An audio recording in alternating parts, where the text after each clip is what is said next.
Robert Halfon, what brings you to the heart of Bristol Street Motors here in Edinburgh Way? Well, they invited me to come. They've just opened up this incredible service centre. They've invested £600,000 in Harlow, rebuilding this centre. You can see it's incredibly professional, but what was really exciting for me today is someone who's passionate about apprentices. I met some amazing apprentices.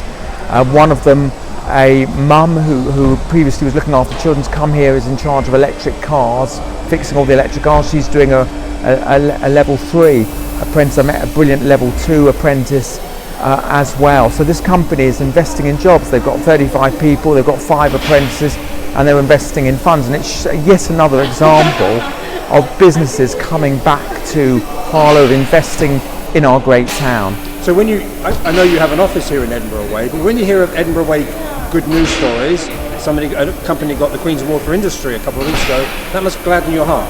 Well, I love it because it puts Harlow on the map. I believe that Harlow is the best place to live. I've never been happier in my life. I moved here way back in 2000 into the constituency before I was MP, and I came to Harlow.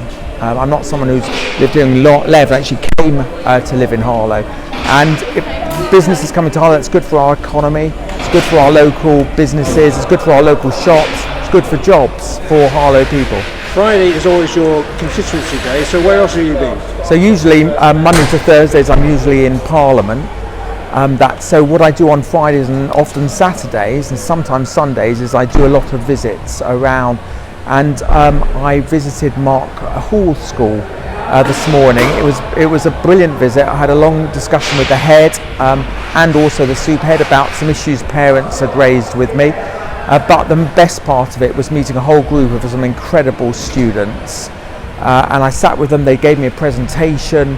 I was with their special educational needs coordinator who was working with some of the students, and it was inspirational. And we talked about books, we talked about politics, they talked about some of the special needs that go on in the school.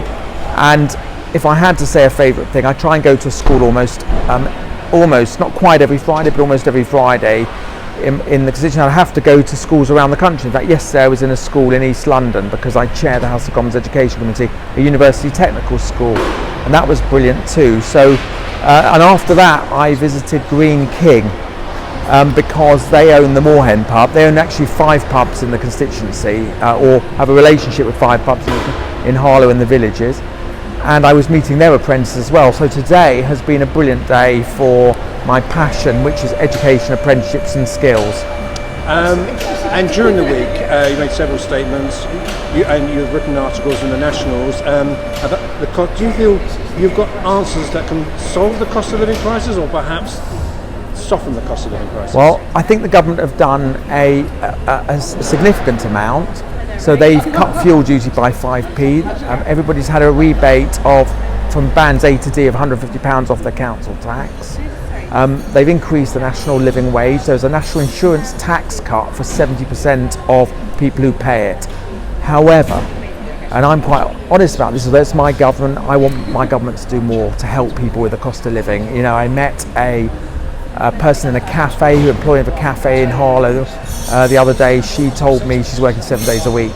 7 days a week because she's trying to afford the energy bills. So what I've proposed is a number of things to the government to try and cut taxes, to look again at this idea of a windfall tax on big energy oil companies. Not every year, but you know, desperate times call for desperate measures, and they could use some of that money to help cut energy bills still further. Are they listening? Well, they've been suddenly talking about it, and I've been talking about this for months. And I've challenged the government about it. I will keep at it. I've had an article in the Sun newspaper today. I've been doing debates and questions in Parliament. Everybody who knows me in Harlow knows I always campaign on cutting energy bills and fuel duty bills, and I'm glad the government cut fuel duty by 5p after my campaign.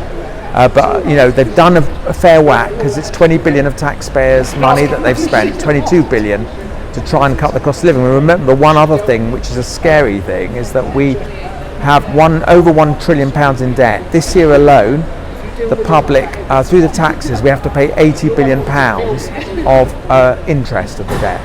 That's because we spent so much on COVID, right? So it's £80 billion. Now, can you imagine if you could spend £80 billion on public services, on the NHS, on education, or cutting taxes for, especially for people on lower incomes? Finally, Queen's speech, a lot in there. It looks like a 2-year plan. Is there anything in particular that's in the Queen's speech that you think speaks to the people of Harlow?